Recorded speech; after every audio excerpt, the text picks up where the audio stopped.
जय हिंद दोस्तों, आपका अपना चैनल ज्ञानधारा जीएस एकेडमी में स्वागत है। तो आइए आज हम अपना पढ़ाई शुरू करते हैं। इससे पहले हम लोगों ने जो पिछले दो क्लास में पढ़ाई की थी उसके बारे में कुछ रिवीजन कर लेते हैं, उसके बाद हम आगे बढ़ेंगे। पिछले दो क्लास में हम लोगों ने पढ़ा था भारत में यूरोपीय कंपनी का आगमन के बारे में पढ़े थे। उसमें से पहला था कंपनी हमारा पुर्तगाली ईस्ट इंडिया कंपनी। कौन सा कंपनी? पुर्तगाली ईस्ट इंडिया कंपनी। तो पुर्तगाली ईस्ट इंडिया कंपनी भारत में कैसी अपनी प्रभुसत्ता स्थापित किए, इसके बारे में हमने जो बताया है उसे शॉर्ट मेथड से रिकॉल कर लेते हैं। तो सुनिए, जब भारत के साथ स्थल मार्ग से व्यापार करना पुर्तगालियों पर रोक लगा दिया था, उसके बाद पुर्तगालियों ने भारत के साथ व्यापार करने को लेकर एक मार्ग की खोज की जो समुद्र से होकर गुजरती थी। और समुद्र से मार्ग खोज करने में यूरोप महादेश के दो देश स्पेन और पुर्तगाल ने भौगोलिक खोज में महत्वपूर्ण योगदान की। यूरोप देश के दो महादेश स्पेन और पुर्तगाल ने भौगोलिक खोज में बहुत महत्वपूर्ण भूमिका निभाई। एक व्यक्ति हुए कोलंबस, ये जो स्पेन के निवासी थे। कहाँ के थे? स्पेन के निवासी। इन्होंने यूरोप महादेश इसको भेजा भारत की खोज के लिए। जब कोलंबस भारत की खोज के लिए निकला था तब उसने भारत की खोज ना करके बल्कि अमेरिका की खोज कर दी थी। किसकी खोज कर दी गई थी? अमेरिका की। कब किया गया था? 1492 ईस्वी में। उसके बाद दूसरा व्यक्ति भारत की खोज के लिए निकला, वो था वास्को डी गामा। कौन था? Vasco D gamma. अगर एक बात पिछले क्लास में हम नहीं बताए थे, वास्को डी गामा जो भारत की खोज के लिए निकला था, ये एक व्यक्ति है बार्थोलोम्यू डियाज। इसके संरक्षण में ये निकला था। बार्थोलोम्यू डियाज जो था, ये भारत की खोज के लिए इनके साथ वास्को डी गामा के साथ गए थे। और जिस रास्ता से होकर गुजर रहे थे वास्को डी गामा, उसके बीच एक रास्ता जो था, उसके बीच एक द्वीप की खोज की थी 1487 ईस्वी में। उस द्वीप का नाम था आशा अंतरिय द्वीप, कैप ऑफ गुड होप। उस द्वीप की खोज 1487 ईस्वी में बार्थोलोम्यू डियाज ने किया था। उसके आगे जब अरब सागर में वास्को डी गामा पहुँचे, वहाँ पे गुजरात के एक पथ प्रदर्शक थे अब्दुल मुनीद। कौन था? अब्दुल मुनीद। उसके सहायता से भारत के केरल राज्य में वास्को डी गामा प्रवेश किए और केरल के मलाबार तट पे ही वास्को डी गामा पहुँचे। और जब वास्को डी गामा भारत पहुँचे, जब इसकी जानकारी केरल के राजा जेमरून को लगा, तो उन्होंने वास्को डी गामा का भव्य स्वागत किया था। क्या किया था? भव्य स्वागत किया था। और वास्को डी गामा जब भारत पहुंचे थे तो इसका विरोध किया था अरबी मुल्क के शासकों ने। कौन विरोध किया था? अरबी मुल्क के शासकों ने विरोध किया था। वास्को डी गामा भारत पहुंचे और भारत में घूमे, और वास्को डी गामा ने सोचा किस चीज़ का व्यापार किया जाए, किस वस्तु का व्यापार किया जाए जो पुर्तगाल में अच्छा मुनाफा दे। तो वास्को डी गामा जब भारत से वापस लौटने लगे, तब वास्को डी गामा ने कुछ काली मिर्च और मसाला लेकर पुर्तगाल के लिए रवाना हुए। जब पुर्तगाल में मसाला लेकर वास्को डी गामा साहब पहुँचे, तो वास्को डी गामा ने पुर्तगाल के बाज़ार में जब मसाला को बेचा, तो उसे 60 गुना मुनाफा हुआ था। कितना गुना मुनाफा हुआ था? 60 गुना मुनाफा हुआ था। तब से ही पुर्तगालियों ने तब से ही यूरोप महादेश के जो पुर्तगाली थे उन्होंने निर्णय लिया कि भारत के साथ अब मसाला का व्यापार ही करना है, व्यापार मसाला के व्यापार पर एकाधिकार स्थापित करना है। तब जब वो हो गया, जब वास्को डी गामा साहब मसाला लेके गए, वहाँ पे मुनाफा हुआ, उसके बाद एक व्यक्ति, उसके बाद दूसरा पुर्तगाली व्यक्ति, उसका नाम था अल्बरेज केवाल। अल्बरेज केवाल वो 1500 ईस्वी में भारत के लिए आया। देखिए दोस्तों, एक था अल्बरेज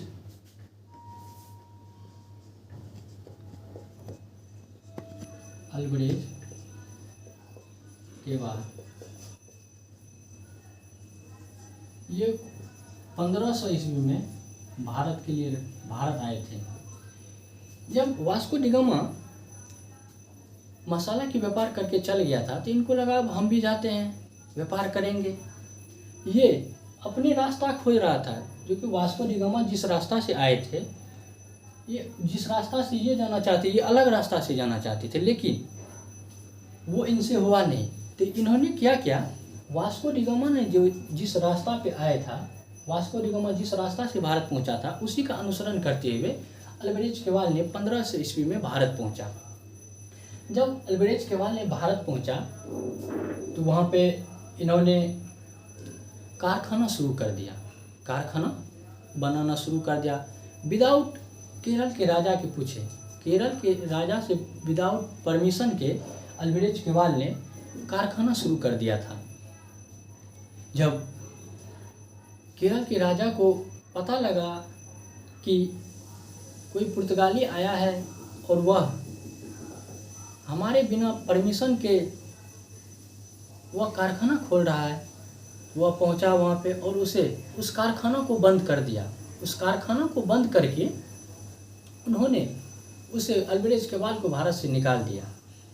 जब यह बात की जानकारी यूरोप महादेश के लोगों को लगा, पुर्तगालियों को लगा, तो उन्हें मन में कुछ दुविधा आई। उसके बाद फिर पुर्तगालियों ने एक निर्णय लिया।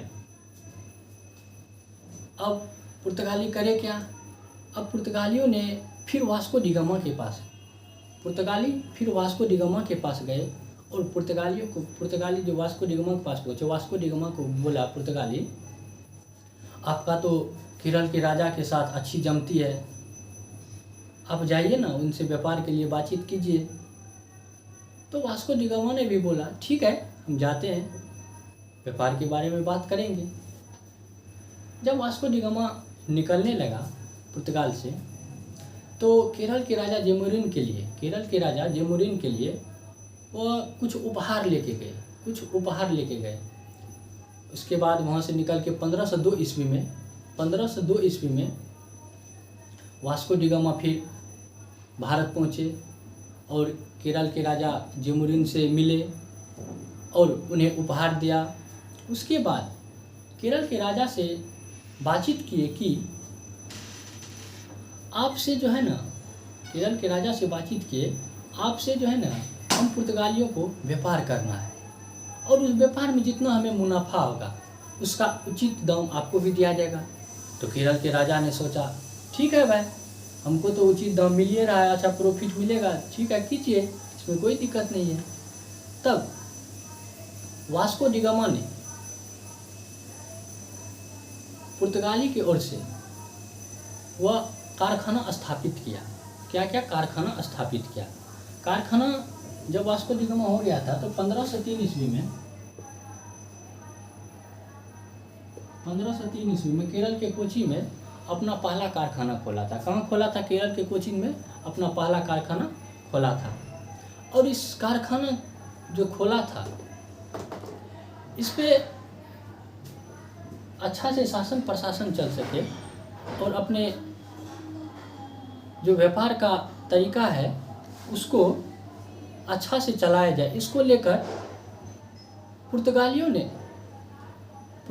ने एक गवर्नर या वायसराय का पद लाया। कब लाया था? ये 1505 ईस्वी में लाया था। 1505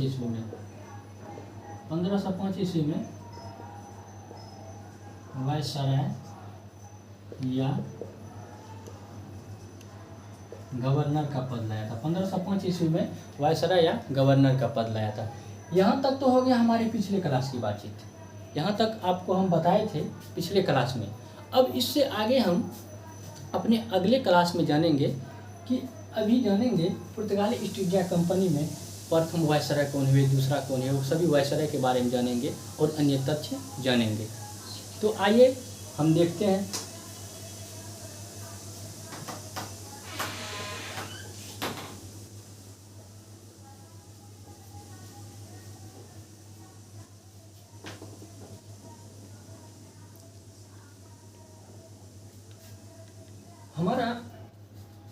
हमारा प्रथम पुर्तगाली वायसराय हो गया फ्रांसिस्को डी अल्मोड़ा।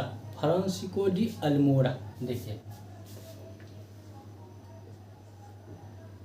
प्रथम वायसराय कौन था? Francisco de Almora.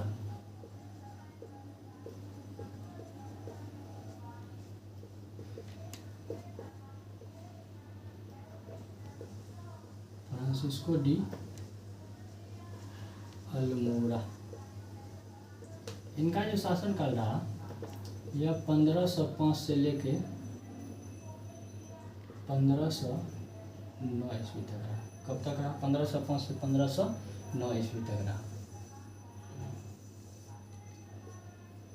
अब हम फ्रांसिस्को डी अल्मोड़ा के बारे में जानते हैं। जब कारखाना का स्थापित हो गया तब वायसराय फ्रांसिस्को डी अल्मोड़ा आया, तो इन्होंने भारत में व्यापार करने को लेकर और अपना साम्राज्य बढ़ोतरी करने को लेकर इन्होंने एक नीति चलाया। उस नीति का नाम था ब्लू वाटर पॉलिसी। उस नीति का नाम था ब्लू वाटर पॉलिसी। इन्होंने एक नीति चलाया, नीति का नाम था blue water policy. Blue water policy, या इसे कहते हैं नीला जल नीति। नीला जल नीति, नीला जल नीति, इसे ही क्या कहते हैं? ब्लू वाटर पॉलिसी को नीला जल नीति। देखिए ब्लू वाटर पॉलिसी है क्या? ये क्या है? ब्लू वाटर पॉलिसी है क्या? ब्लू वाटर पॉलिसी था समुद्र पर कब्जा करना ही, समुद्र पर कब्जा करना ही ब्लू वाटर पॉलिसी था। समुद्र पर कब्जा करना ही क्या था? ब्लू वाटर पॉलिसी, नीला जल नीति। इसे ही समुद्र पर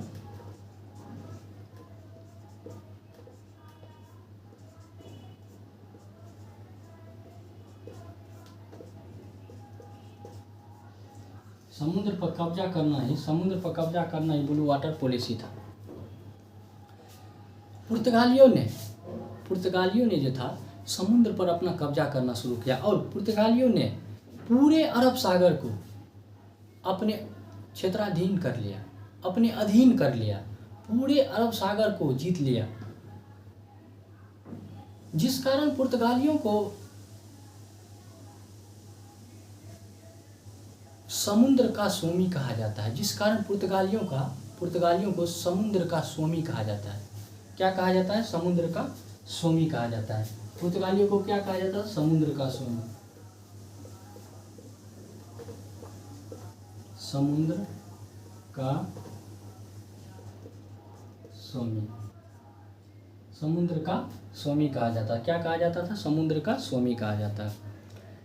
जब पुर्तगालियों ने अपना पूरा प्रभुसत्ता स्थापित कर लिया पूरे अरब सागर में और अच्छा से व्यापार चलने लगा, तो इसका विरोध, ये अरब सागर में जो इसका प्रभुसत्ता स्थापित था, इसका विरोध गुजरात के शासकों ने किया। क्या क्या? गुजरात के शासकों ने इसका विरोध कौन किया था? विरोध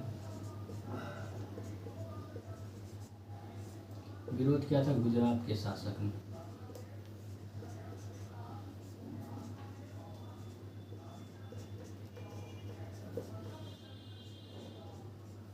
कौन विरोध किया था? गुजरात के शासकों ने विरोध किया, जिस कारण पुर्तगालियों से एक युद्ध हुआ।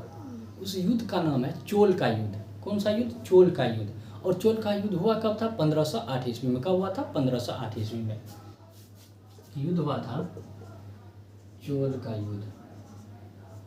चोल का युद्ध, चोल का युद्ध यह कब हुआ था? 1508 ईस्वी में।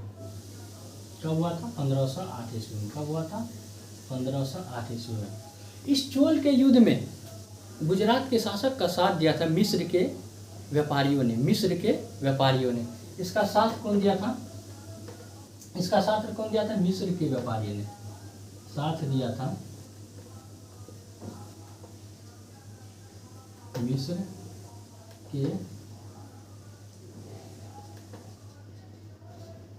के व्यापारी, इसका साथ कौन दिया था? मिस्र के व्यापारी ने। इस युद्ध में जीत जो हुई थी गुजरात के शासकों की हुई थी और हार पुर्तगालियों की हुई थी।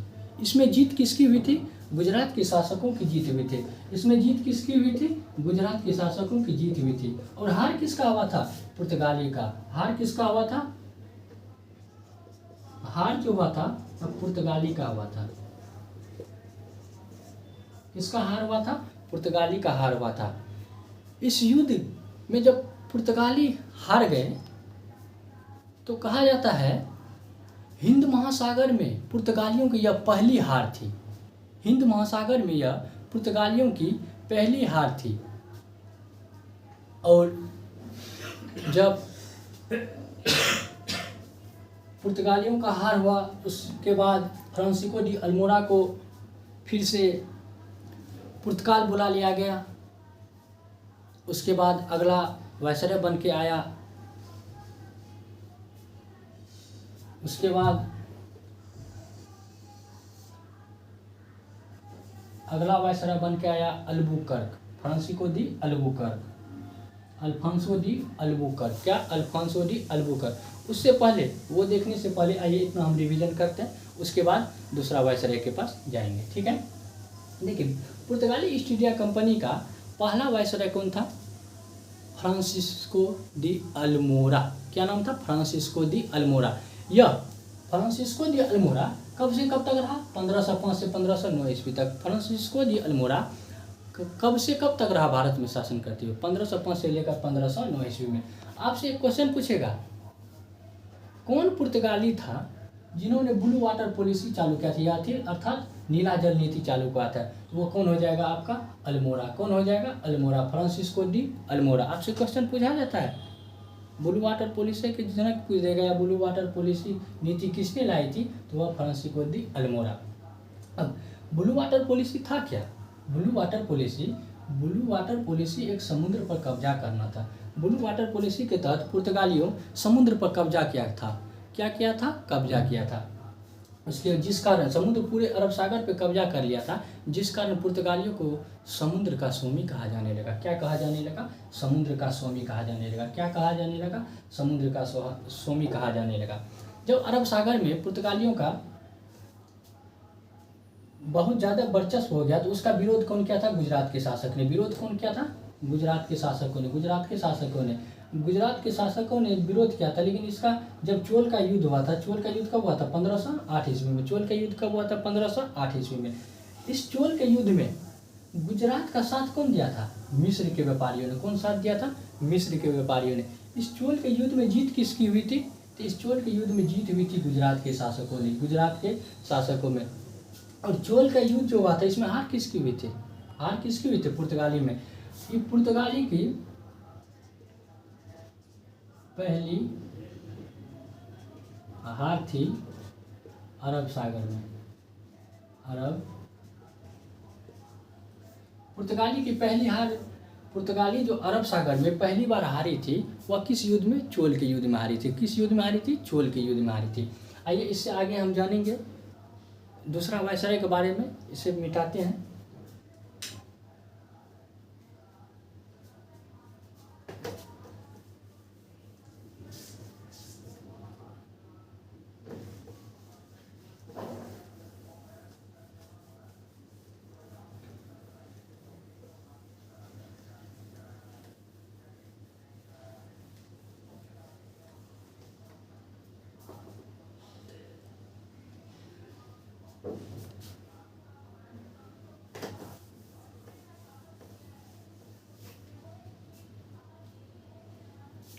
अब आइए हम दूसरा कंपनी के बारे में, दूसरा वायसराय के बारे में जानते हैं।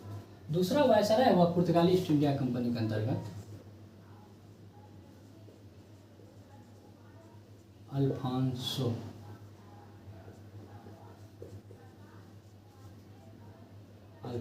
De Albuquerque.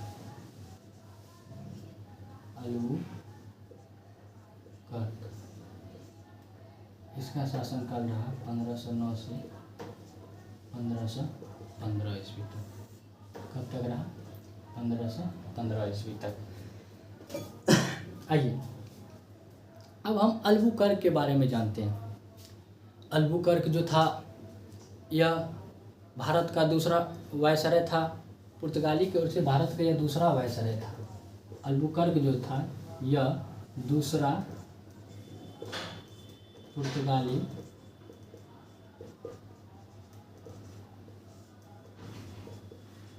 वायसराय था। क्या था? दूसरा वायसराय कौन था? आपसे पूछेगा पुर्तगाली ईस्ट इंडिया कंपनी में दूसरा वायसराय कौन था, तो वो अल्बुकर्क था। कौन था? अल्बुकर्क था। पूरे पुर्तगाली ईस्ट इंडिया कंपनी में, अगर पूरे पुर्तगाली ईस्ट इंडिया कंपनी की अगर हम बात करें, इसमें सबसे सशक्त शासक और वास्तविक संस्थापक किसी को माना जाता है, वास्तविक संस्थापक माना जाता है, तो वो है अल्बुकर्क। किसको माना जाता है? अल्बुकर्क को।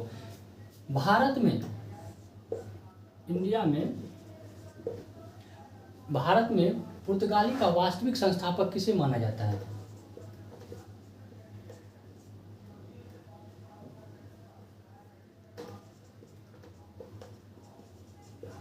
वास्तविक संस्थापक, भारत में वास्तविक संस्थापक किसे माना जाता है?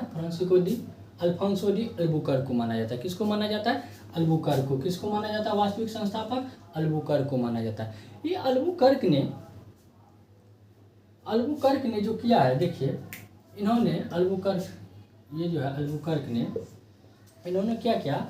1510 ईस्वी में। कब? 1510 ईस्वी में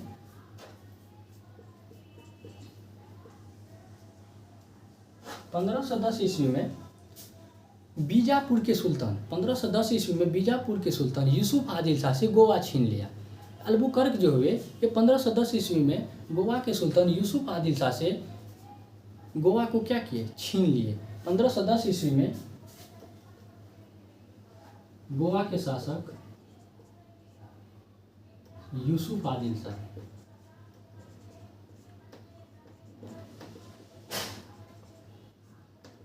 यूसुफ आदिल शाह से गोवा क्या किया? छीन लिया। क्या किया? छीन लिया। यूसुफ आदिल शाह से क्या किया? गोवा को छीन लिया। यूसुफ आदिल शाह से क्या किया? गोवा को छीन लिया। देखिए ये व्यक्ति तो बड़े मज़ेदार थे। हम भी उस युग के बात करें, उस जमाने की बात करें, तो हम खुद सती प्रथा का विरोध करते हैं और हमसे पहले ये विरोध कर रहे थे। ये सती प्रथा का प्रबल विरोधक थे।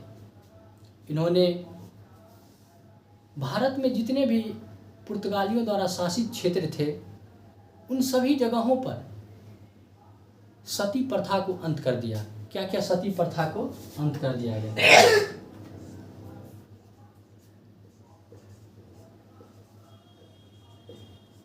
सती प्रथा का अंत किया। आपसे क्वेश्चन पूछेगा,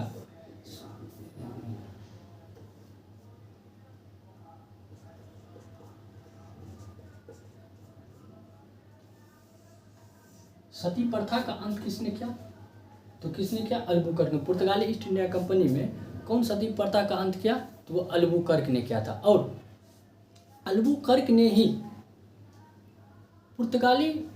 पुर्तगालियों को, जितने भी पुर्तगाली पुरुष थे, उन्हें प्रोत्साहन किए कि आप सभी जाइए भारतीय स्त्री के साथ विवाह कीजिए और भारत के साथ एक इमोशनल संबंध बनाइए, जिससे हमारा व्यापार और फैले। तो पुर्तगाली पुरुष ने भारतीय स्त्री के साथ विवाह करना प्रारंभ किया। और विवाह करना प्रारंभ किसके समय किया? स्त्री के साथ, इंडिया स्त्री के साथ विवाह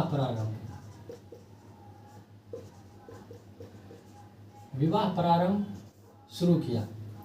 और ये जो सती प्रथा का अंत किया था, जिस कारण अल्बुकर्क को राजा राम मोहन राय का पूर्वगामी कहा जाता है। क्या कहा जाता है? राजा राम मोहन राय का पूर्वगामी कहा जाता है। अल्बुकर्क को, इसको हम देखते हैं,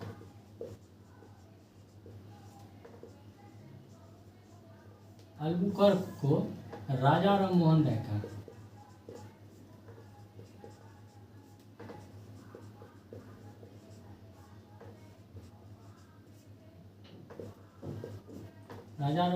का पूर्वगामी कहते हैं। राजा राम मोहन राय का पूर्वगामी कहते हैं। आपसे क्वेश्चन पूछेगा, राजा राम मोहन राय के पूर्वगामी किसे कहा जाता है? आप क्या दीजिएगा जवाब? अल्बुकर्क। क्या जवाब दीजिएगा? अल्बुकर्क को। राजा राम मोहन राय का पूर्वगामी किसे कहा जाता है? अल्बुकर्क को। किसे कहा जाता है? अल्बुकर्क को। काहे कि राजा राम मोहन राय ने ही सती प्रथा का अंत किया था। और इनसे पहले सती प्रथा का अंत पुर्तगाली शासित क्षेत्र, जितने भी भारत में पुर्तगाली शासित क्षेत्र था, उसमें सती प्रथा का अंत किसने किया था? अल्बुकर्क ने किया था। कौन किया था? अल्बुकर्क ने किया था। कौन किया था? अल्बुकर्क ने किया था। अब पहले हम इसको एक बार फिर से याद कर लेते हैं, उसके बाद आगे बढ़ेंगे। तो आइए याद करते हैं। आपसे पूछेगा, पुर्तगाली ईस्ट इंडिया कंपनी में दूसरा वायसराय कौन हुआ? दूसरा वायसराय कौन हुआ? तो दूसरा वायसराय हमारा हुआ अल्फांसो डी अल्मोरा। कौन सा हुआ? Alfonso de Almeida. उसके बाद भारत में वास्तविक संस्थापक कौन था? पुर्तगाली ईस्ट इंडिया कंपनी का भारत में वास्तविक संस्थापक कौन था? तो उसकी बात करें तो वास्तविक संस्थापक हमारा कौन था? अल्बुकर्क था। कौन था? अल्बुकर्क था। और अल्बुकर्क ने ही 1510 ईस्वी में, अल्बुकर्क ने ही 1510 ईस्वी में गोवा के शासक एक यूसुफ आदिल शाह थे। कौन थे? यूसुफ आदिल शाह थे। कौन थे? यूसुफ आदिल शाह थे। इनसे इन्होंने क्या क्या गोवा 1510 ईस्वी में छीन लिया। 1510 ईस्वी में गोवा को छीन लिया। आपसे क्वेश्चन पूछेगा, सती पुर्तगाली ईस्ट इंडिया कंपनी जितने भी थे, उसमें भारत में जितने भी पुर्तगाली ईस्ट इंडिया कंपनी थे, उसके क्षेत्र में सती प्रथा का अंत किसने किया? तो सती प्रथा का अंत किसने किया? अल्बुकर्क ने किया। किसने किया? अल्बुकर्क ने किया। और आपसे ये भी क्वेश्चन पूछेगा, कौन वायसराय पुर्तगाली पुरुष को भारतीय स्त्री के साथ विवाह करने पर प्रोत्साहित किया? तो वह कौन व्यक्ति था? वो अल्बुकर्क था। कौन था? अल्बुकर्क था। कौन था? अल्बुकर्क था। उसके बाद ये सती प्रथा का जो अंत किया है, सती प्रथा का अंत किया, जिस कारण इसे राजा राम मोहन राय का पूर्वगामी कहते हैं, पूर्वागामी कहते हैं। राजा राम मोहन राय का क्या कहते हैं? पूर्वागामी कहते हैं। अब देखते हैं, लाइन भी कट गया है। अब इससे आगे जितना भी बचा है हम अगले क्लास में करेंगे। विचार तो था आज ही करने का, चलिए कोई बात नहीं, ये अगले क्लास में देखेंगे।